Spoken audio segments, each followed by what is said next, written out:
the Shrewsbury Darson pilgrimage of 2020 would have been in Lourdes and soon be gathered on the far bank of the River Garve, looking across at the rock of Massabielle, surmounted by the Basilica of the Immaculate Conception, and below, in a direct sight line, would be the grotto, where St. Bernadette prayed with the young woman who appeared to her, a woman beautiful and wrapped in prayer.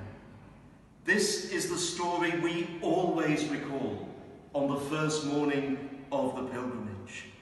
And as we gradually emerge from public health restrictions that have prevented our journey to Lourdes, it's worth us recalling that Bernadette too, frail in health, in a vulnerable category, we would say, had left the town of Lourdes only months before during a cholera epidemic, which brought its death toll each day much like the coronavirus.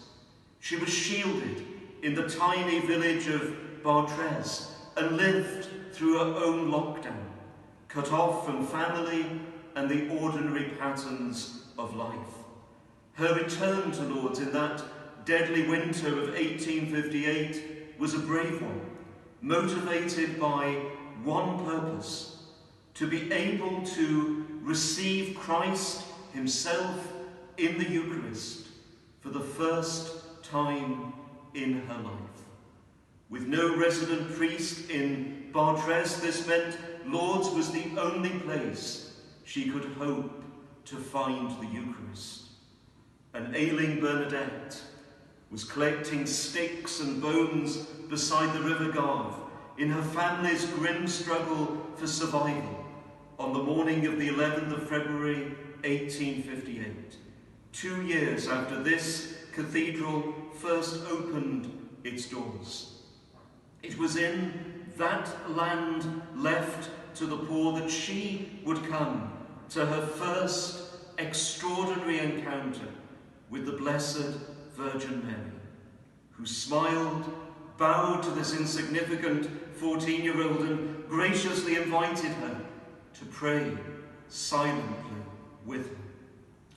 The message was to be few in its words, calling for people to likewise come to Lord in prayer, in repentance, and above all, in seeking the Holy Eucharist, which to the initial annoyance of the parish priest requested that another church be built, a place for the Eucharist.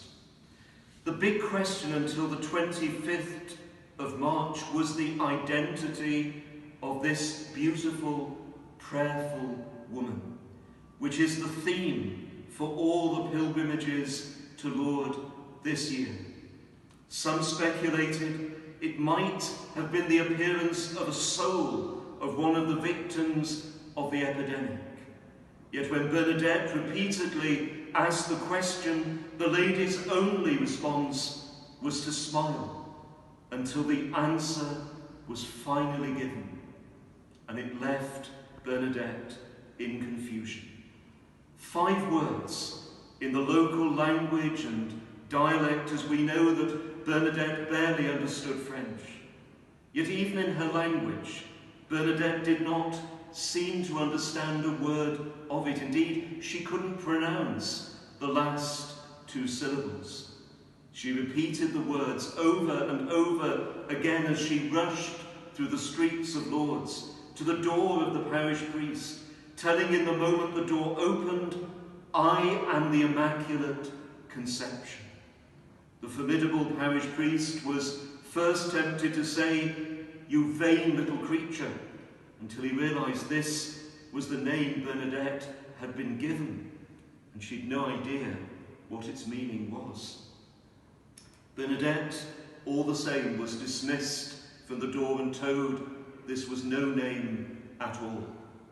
Yet the Mother of God had revealed her unique and deepest identity in those 5 words: "I am the Immaculate Conception." Mary is simply what God made and called her to be from the first moment of her existence, her conception. We sadly are not. Mary needed to be redeemed from the human inheritance of sin, just as you and I need redemption, but she was redeemed first, in advance, to mark the beginning of a new creation. And this was not a random privilege. Mary was to be immaculate because her child was truly to be God. She was full of grace, as the Gospel declares, the most highly favoured. When Bernadette was later asked which was the greater, the vision she'd seen or Holy Communion, she replied, the two could not be compared. Our Lady had simply prepared him, led this young person and a countless number after her to be ready to fulfill her greatest desire, to receive and adore the Eucharist, by which Christ now gives himself personally, wholly and entirely to us.